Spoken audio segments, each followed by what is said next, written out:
Evet arkadaşlar, bu tavus kuşu tüyü nerede satılıyor bilmiyorum, bana bir şekilde geldi. Kediler tavus kuşu tüyüne bayılır. Onunla oynamayı çok severler.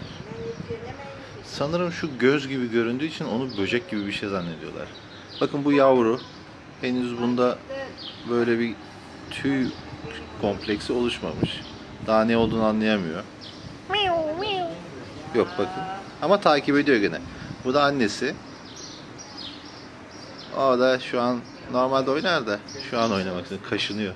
Kaşıyalım. Ama bu tam bir canavar, gördüğünüz gibi. Tam bir canavar.